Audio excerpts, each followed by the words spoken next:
말하기는 쉬워도 저 같은 경우는 말하기도 어렵지만은 누구나 옳다고 인정하면서도 정작 그것을 내가 하려면 어려운 일, 그것이 바로 누군가를 사랑하는 일입니다.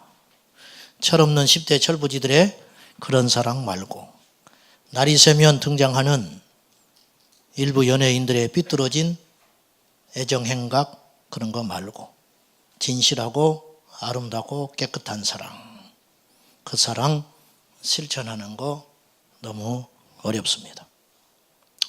박보영 목사님 간증 중에 이런 이야기 하셨습니다. 집 나온 가출한 소녀를 거둬서 키웠는데 이 소녀가 학대를 무척 받고 컸습니다. 제가 한 부모로 인해서 배다른 오빠가 있었는데 그 오빠한테 학대당하고 폭행당하고 살았습니다.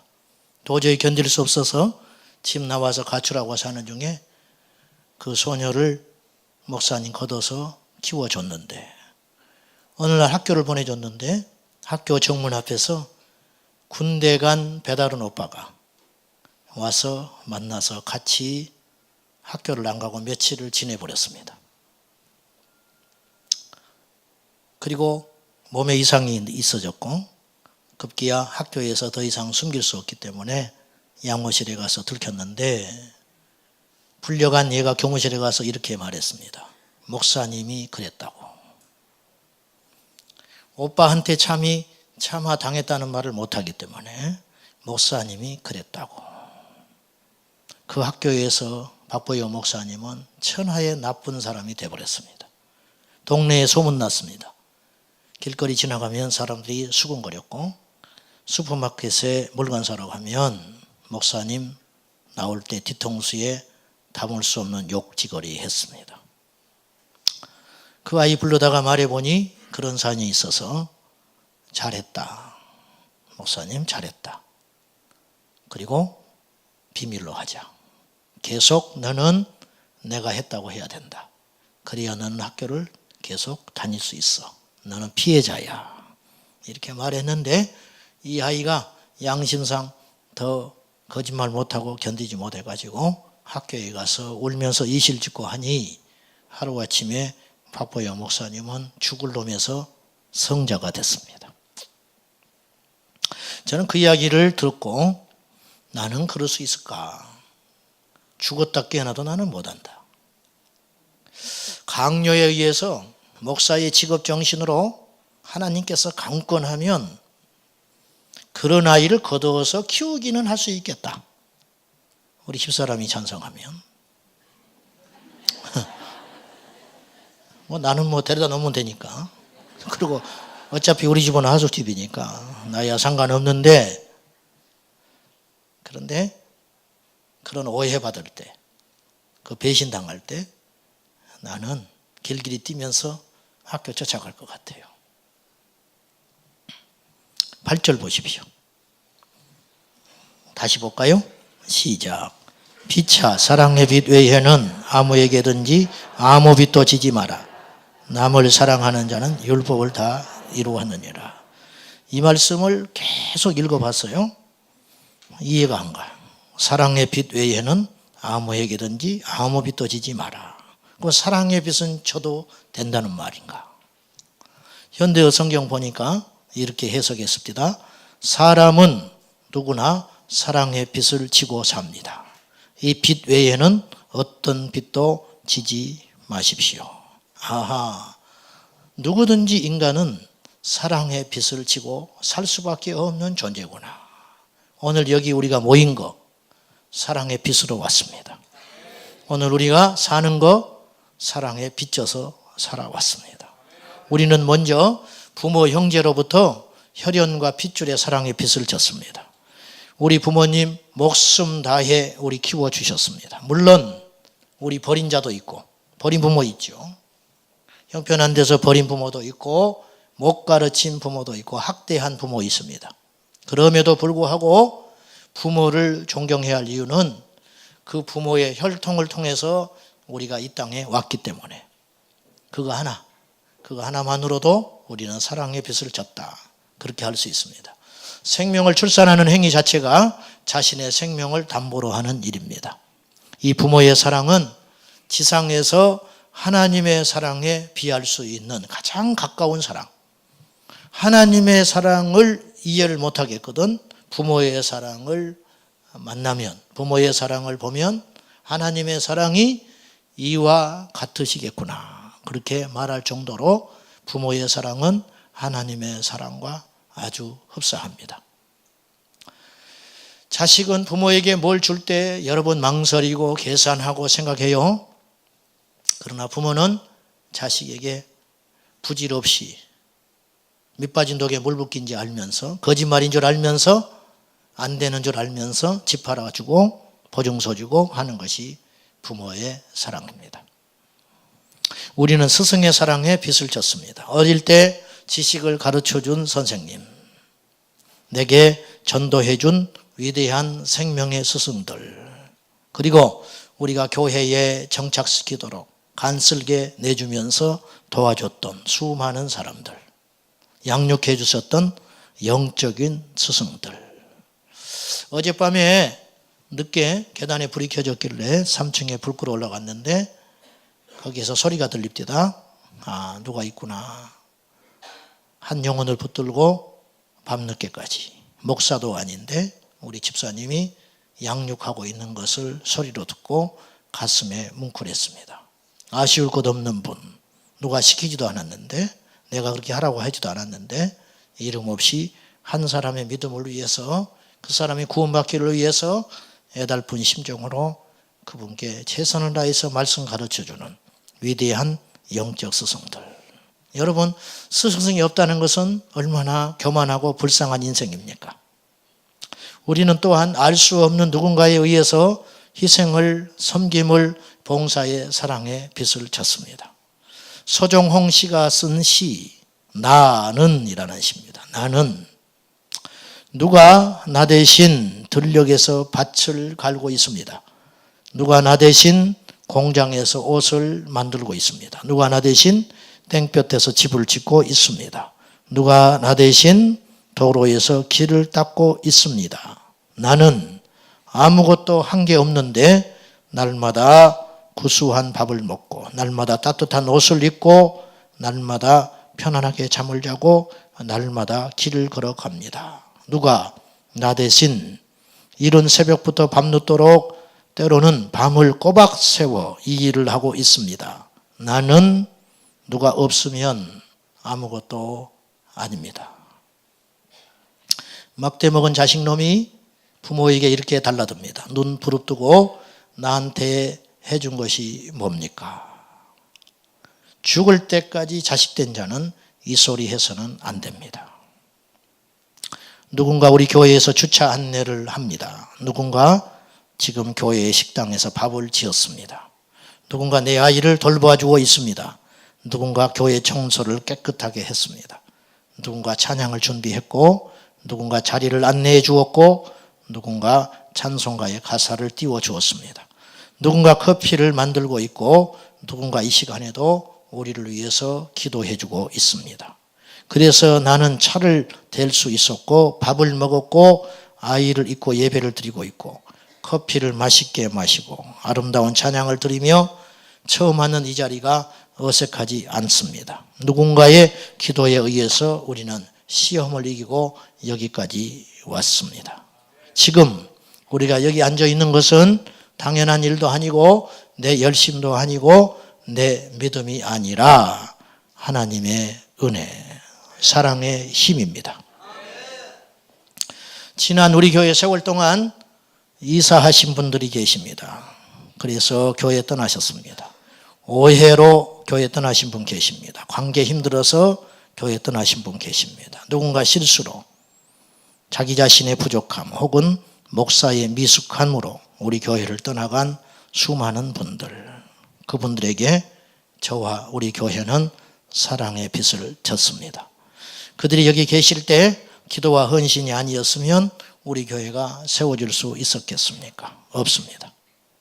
지금 이 시간에도 교회 부흥을 자신의 일처럼 기뻐하고 기뻐하는 성도님들, 어렵사리 번 수고의 재물들을 자신을 위해서는 몇 번씩 고민하고 들었다 놨다 하면서 사지 못하지만 목사님 대접한다고 기꺼이 비싼 음식 대접하는 성도님들, 그분들이 계셔서 오늘 여기까지 우리가 왔습니다.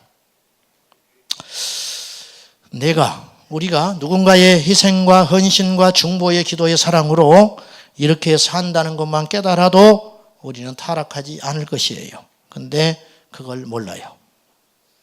그걸 몰라. 제가 학창시절 고등학교 때 객지에서 학교 다녔는데, 그래서 주일 예배는 우리 목요일을 다녔지만 수요 예배나 이럴 때는 그 교회를 다니는 순복음 교회가 있었습니다. 그 목사님 교회도 크지 않았고 화려하게 말솜씨도 없으셨고 그랬지만 그분 설교하실 때 한번 이런 소리 하셨는데 그것이 평생 잊지 못합니다. 목사가 되고 나니까 그 소리가 더 크게 들리는데 이분이 이런 말 하셨어요. 칫솔질 할 때, 치약 짜서 칫솔질 할 때 치약 사준 성도님 기억나서 칫솔질 하는 내내 감사 축복기도 합니다. 그랬어요. 성미 한 줌씩 갖다 주는 거, 옛날 성도님들 성미 했거든요. 그거 성미 모아서 밥 지어 먹고 밥상에 올라온 밥 그거 대할 때마다 이 성미 드린 성도님들의 고마운 손길 잊지 못해서 감격, 감사, 축복기도 쉬지 않고 한다. 이렇게 이야기하시더라고요. 저는 아침에도 치약 닦았고 칫솔질 했지만 아무 생각 없이 칫솔질 했습니다. 밥 주는 거 당연하게 먹었습니다. 왜? 치약 사준 성도가 없어서. 요새 치약 안 사주죠? 그러나 그 정신, 누군가에 의해서 내가 여기 있다고 느끼는 거, 그 마음 가진 한 성도는 타락하지 않을 것입니다. 타락하지 않아요. 다윗은 받은 사랑을 알고, 즉 그 사랑의 빚진 자인 줄 알고 그 빚을 평생 갚으려고 노력했던 사람입니다. 다윗은 흔히 사람들은 원수는 돌에 새기고 은혜는 물에 새긴다는데 다윗은 은혜는 바위에 새기고 원수는 물에 새겼던 사람입니다. 사울에게 그토록 시달렸는데 사울이 죽고 난 다음에 대성통곡했던 사람, 죽일 수 있는 많은 기회 있었는데 죽이지 않고 끝까지 원수를 선대로 갚았던 사람. 다윗은 영리했기 때문에 그렇게 처세에 능한 사람이었기 때문에 그렇게 한 게 아니고 다윗은 하나님의 사랑을 받았기 때문에 사울을 그렇게 용서할 수 있었던 것 같습니다. 젊은 날에 자기를 생명같이 아껴줬던 우정어린 친구 요나단, 원수의 아들이지만 요나단은 목숨 걸고 자기를 지켜주었는데 그 요나단이 아깝게 젊은 날에 죽습니다. 그가 남겨놓은 유일한 혈통, 절름말이 병신된 무비보셋, 그 아들을 품어주고 사랑해 주는데 이거 결코 쉬운 일 아닙니다. 자, 왕조가 바뀌면 후아는 삼족을 멸해버리는 거예요. 씨를 남겨두면 안 돼요. 그를 통해서 힘이 생기고 또다시 반란이 일어날 수 있으니까 전 정권의 사람 쓰지 않는 법입니다. 전 정권의 혈통 하나도 남겨놓지 않는 법이에요. 다윗 주변에 수많은 모략가가 있었습니다. 장수들이 있었습니다. 이 사람들이 수없이 건의했을 것 같아요. 무비보셋 살려놓으면 안 됩니다. 왕이요 약해지면 안 됩니다. 멀리 보셔야 됩니다. 우리도 마음 아프고 답답하지만 무비보셋 살려놓으면 안 됩니다. 지금은 힘없으니까 저리 있지만 나중에 그 주변 사람 모아들면 왕에게 칼날로 돌아올 것입니다. 정 어렵거든 다른 나라로 기양이라도 보내십시오. 그리고 죽여버리려고. 과인 충성하는 자. 왜 없었겠어요? 다윗이 속을 뻔히 들여다보니까 무비보셋에게 가장 내가 지켜주고 보호해 줄 일은 땅 주는 것도 아니고 재산 주는 것도 아니다. 물론 줬어요. 그러나 그것 갖고는 안 돼. 무비보셋, 날마다 나와 함께 밥 먹자. 얼마나 다윗이 영리한 사람인지 몰라. 그 무비보셋 누가 건드리겠어요? 왕하고 날마다 밥 먹는 사람. 너 얼굴 왜 그러냐? 요새 아무 일 없습니다. 아니야. 무슨 일 있구만. 울어요. 무비보셋 울어. 뭔 일 있구만. 야야, 주변 좀 켜봐. 누가 얘 힘들게 하는지. 그 애는 죽는 거야. 그러니 무비보셋을 누가 건드리겠어요.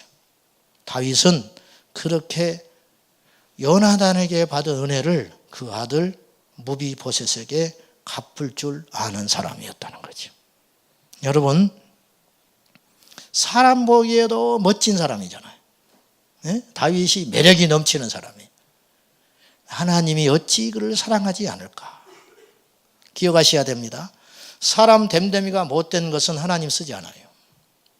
인간성 더러운 사람 하나님 안 써요. 그것하고 상관없이 쓸 것 같지요. 천만에 성경을 보십시오. 배신자 쓰신 적 없고 간사한 자 쓰신 적 없어요. 절대 하나님 쓰지 않아요. 그건 마귀들이 쓰는 거예요. 마귀가 비겁하고 가난하고 이중인격자 쓰는 것이지 하나님은 중심을 보시는 하나님이에요. 한 마음 가진 사람, 순전한 사람, 술수에 능하지 않고 젖에 능하지 않아도 우직하게 한 길을 걸어가는 사람, 하나님이 그 사람 기뻐하시는 거예요. 다윗이 왕이 된 후에 하나님의 성막에 올라, 아직 성전이 없으니까 성막에 올라 다윗이 하나님께 이렇게 기도해요. 하나님, 내가 무엇이 간데 이 자리에 있습니까? 우리 가문이 무엇이기에 이렇게 후선대해 주셨습니까? 하나님이 다윗을 사랑하지 않을 수 없다.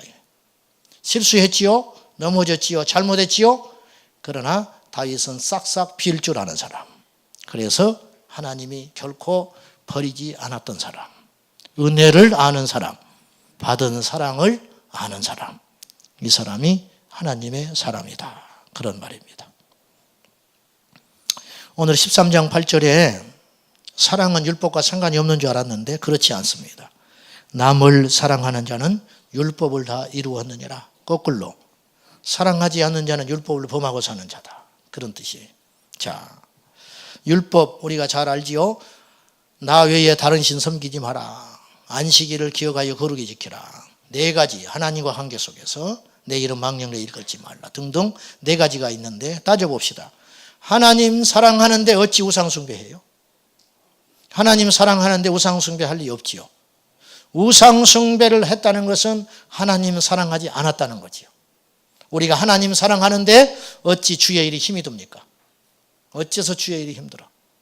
어떤 사람이 뜨겁게 연애하다가 어느 날 만나서 불러서 이렇게 하게요. 내가 요새 너무 바쁘다. 헤어지자. 그건 사랑이 식은 것이지 바쁜 것이 아니라는 거예요. 우리가 주님의 일 하다가 지칠 때가 있어요. 우리가 주님의 일을 하다가 낙심될 때가 있어요. 그건 왜 그런가? 하나님에 대한 사랑이 식어서 그런 것이지. 환경이 어려워져서 그런 것 아니라는 거예요. 절대 그렇지 않다. 여러분, 사랑하며 그 일 하면 지치지 않아요. 목회를 사랑하는 사람은 목회가 힘들지 않아요. 설교를 사랑하는 사람은 설교가 힘들지 않아요. 주님의 일이 사랑스러운 자는 주님의 일이 버겁지 않습니다. 우치무라 관조는 일본 천황 앞에서 이런 말 했어요. 나는 이번 주가 지나면 다음 주가 언제 올고 그 주일이 기다려집니다. 그런 말 했다는 거예요. 요한일서 5장 3절 하나님을 사랑하는 것은 이것이니 우리가 그의 계명들을 지키는 것이라. 그의 계명은 무거운 것이 아니로다. 짐은 30kg 지고 못 가요. 그러나 내 새끼는 30kg, 40kg 업고 심리갑니다. 왜? 사랑하니까. 사랑하니까. 부모를 공경하라. 네 이웃을 간음하지 마라. 도둑질하지 마라. 살인하지 마라. 사랑하기 때문에 도둑질할 수 없지요. 사랑하기 때문에 죽일 수 없는 거죠. 사랑이 없으면 율법을 지킬 수 없는 것이다. 그래서 결국 남을 사랑하는 자는 율법을 온전히 지키는 자다. 그 말이에요. 우리에게 맡겨주신 사랑의 대상은 누구일까요? 첫째가 하나님입니다. 하나님을 어느 정도로 사랑해야 되는가? 눈에 보이지 않는 하나님 사랑하는 거 쉽지 않죠. 하나님을 어느 정도 사랑해야 되나? 얼마나 마음과 성품과 힘과 뜻과 목숨을 다해서 하나님을 사랑해라. 그렇게 말씀했어요. 두 번째, 이웃을 사랑하라. 어느 정도로? 내 몸처럼 사랑하라. 내 몸, 내 몸. 내 방귀는 냄새가 안 납디다. 내 방귀는 냄새가 안 나. 근데 옆에 사람 방귀 끼면 못 견뎌요. 내 새끼 기저귀는 냄새가 안 나요. 그러나 조카 기저귀는 못 견뎌요. 왜 똑같은데 왜 그럴까? 사랑의 크기. 이웃을 더도 말고 내 몸처럼만 사랑해라. 내가 아프면 내가 이 말 들으면 가슴 아플 것 같으면 그 사람도 가슴 아플 줄 알고 말하지 마라. 내 돈 아까우면 남의 돈도 아까운 줄 알아라. 내가 싫으면 그 사람도 싫어할 줄 알아라. 내가 행복하면 그 사람도 이 일에 행복하겠구나. 그렇게만 생각해라. 내 이웃을 너의 몸처럼 사랑하라. 그래서 건물 가진 사람 새 올리지 말라는 거예요. 내가 누군가 새빵살이 사는데 새 올리면 어떻게 해요? 그 마음 가지면 새 올리지 마라. 그런 뜻입니다. 내 자신을 아끼고 사랑해야 됩니다. 나는 사실 너무 소중해요. 여러분은 너무 소중하잖아요.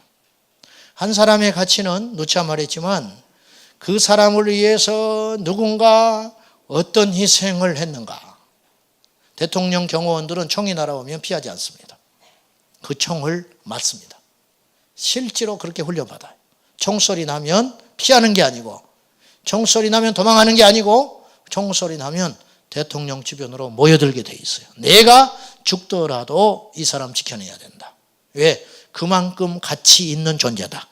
왜? 나는 죽어도 되지만 이 사람 죽으면 온 나라가 혼란에 빠지니까.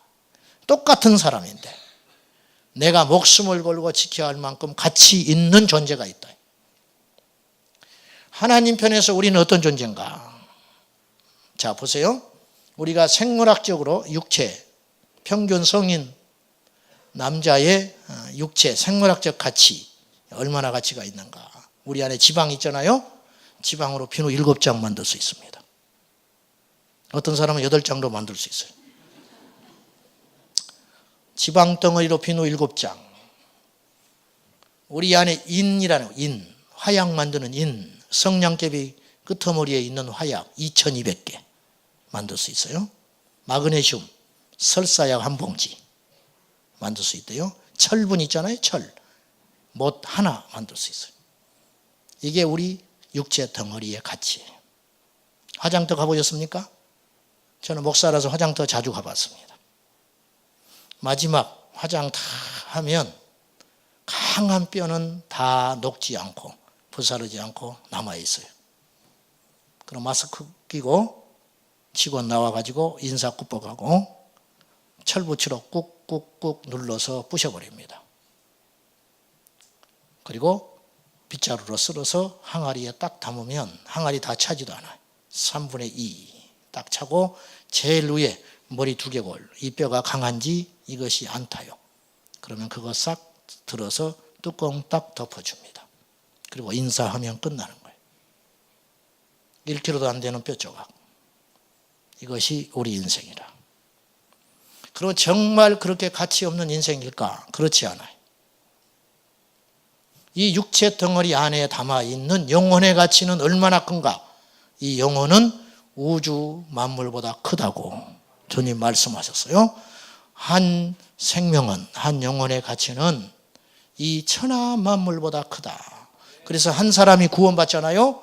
한 사람이 구원하여 예수님께로 돌아오면 회개할 자 없는 사람들이 천국에서 덩실덩실 춤을 춘다. 너무 기뻐서.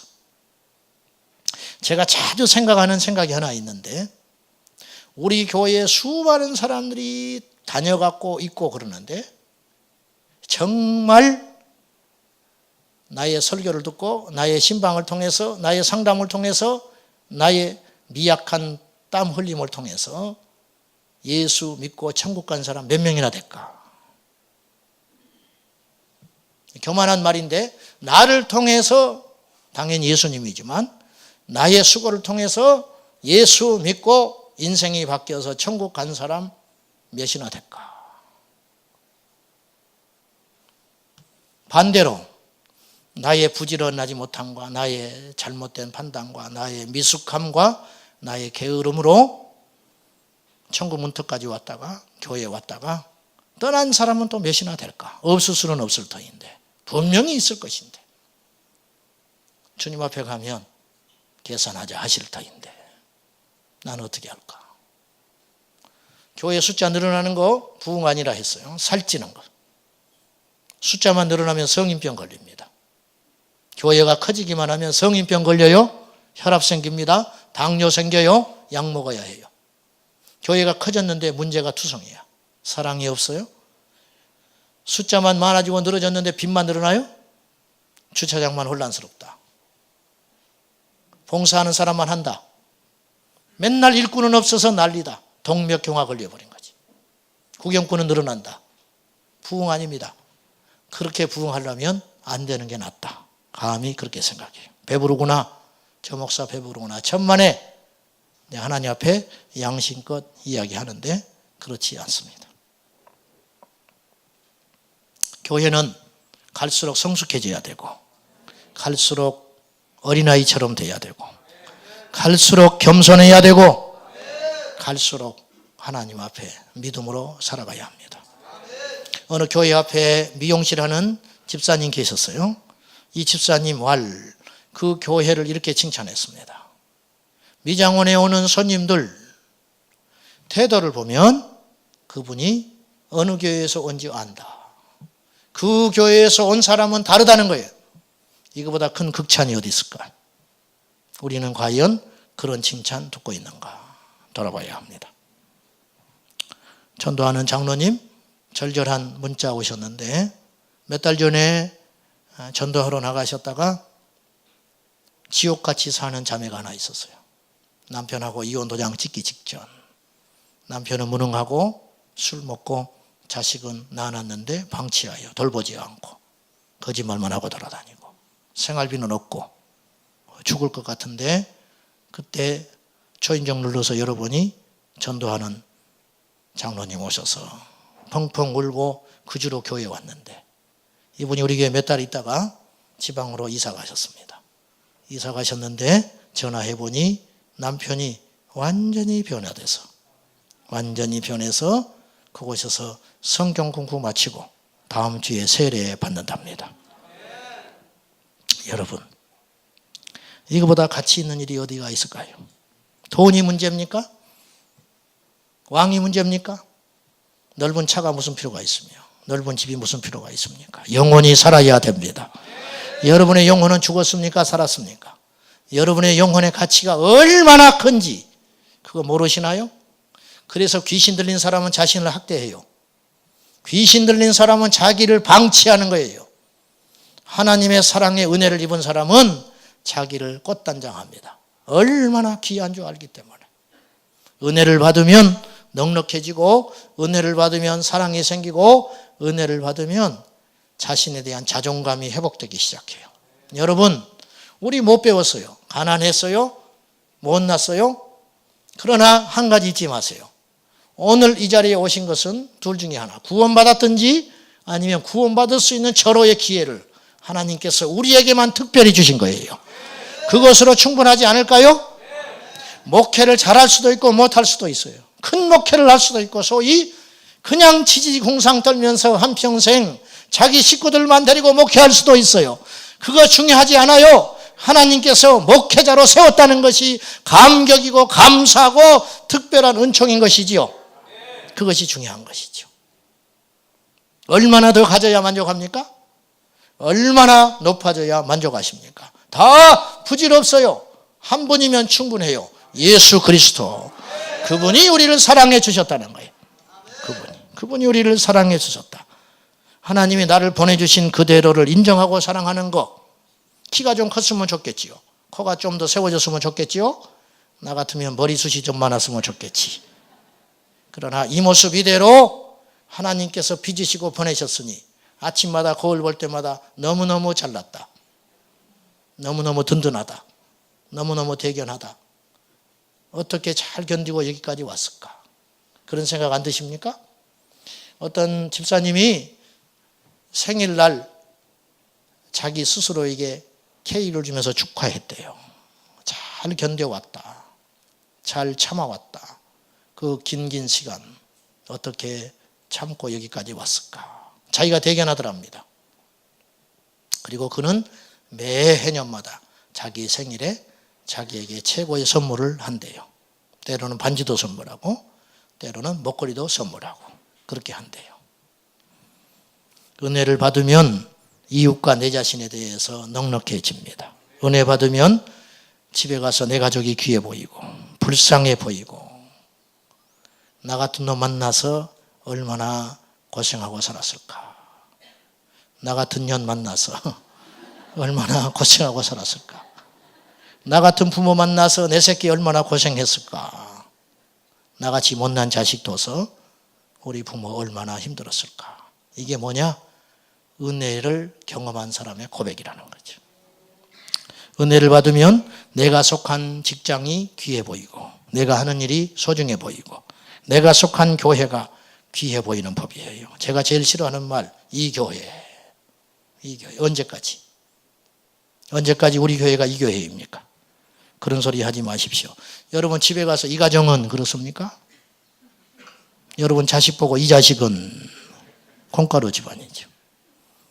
맨날 우리 교회에 앉아서 남의 교회 이야기합니다. 남의 목사 부러워하고 집에 앉아서 남의 가정, 남의 새끼, 남의 남편, 남의 아내 부러워하고 밖에 나가서 목사가 자기 교회 성도 자랑하고 기뻐하지 않고 남의 성도 부러워하고 그것은 끝난 교회지요.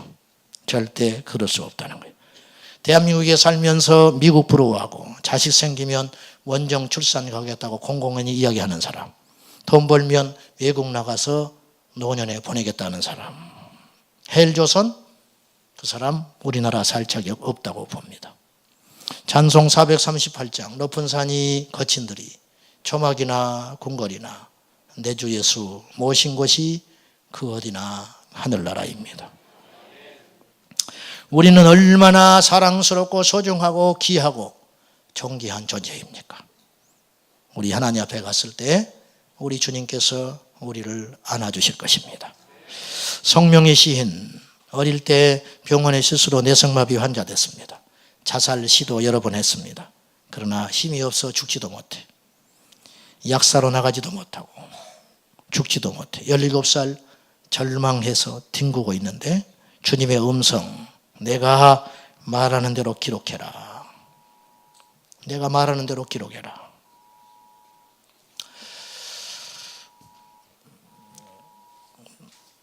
공평하신 하나님이 나 남이 가진 것 없지만 공평하신 하나님이 나 남이 없는 것 같게 하셨네. 너무 엉뚱한 이 말씀에 성명희 씨는 기가 막혀서 도저히 몽땅 연필을 들고 써내려갈 수 없었어요. 하나님, 공평해 보이지 않습니다. 나에게 무엇을 주셨습니까? 입이 있다고 말을 합니까? 눈이 있다고 제대로 보기를 합니까? 귀가 있어서 제대로 듣기를 합니까? 손이 있어도 이 손으로 무엇을 할 수 있습니까? 발이 있으되 발로 걸어다닐 수 있습니까? 아무것도 없잖아요. 하나님 불공평해요. 그러나 주님은 계속 말씀하셨습니다. 그리고 책망하셨어요. 시키는 대로 공평하신 하나님이라고 써라. 그래서 할 수 없이 계속 써내려갔습니다.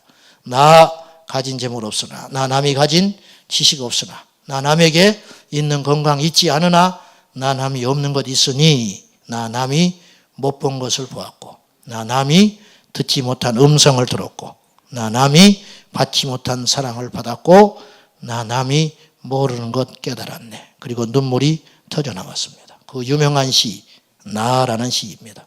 수많은 사람들이 이 시를 읽으며 울었고 회개했고 주님께 감사했고 교도소마다 이 시 읽고 감격하여 예수께로 돌아오는 사람이 부지기수로 많았고 수많은 절망 자살의 문턱에서 이 시를 읽고 주님께로 돌아오는 사람이 셀 수 없이 많습니다.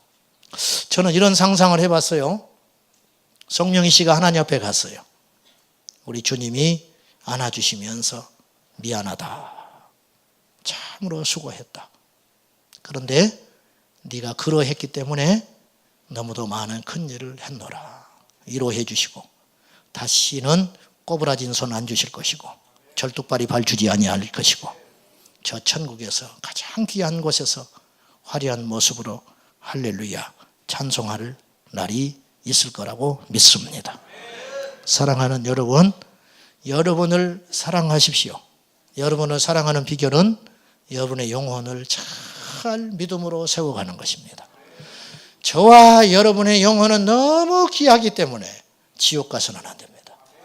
저 하나님의 나라, 저 천국에 가서 우리 만나셔야 됩니다. 내 앞에 있는 사람에게 최선 다하지 않고 내 앞에 있는 사람에게 사랑하지 않고 눈에 보이지 않는 하나님 사랑한다는 거 거짓말입니다. 사랑하는 여러분, 오늘 예배 끝나고 우리는 처소로 돌아가겠지요. 예배 끝나고 말썽쟁이 내 새끼 보겠지요. 예배 끝나고 속 썩이는 사람들 만나게 될 것입니다. 여전히 똑같이 대하지 말고 주님의 사랑으로, 주님의 눈으로 그들을 볼 수는 없을까 생각해 봅니다.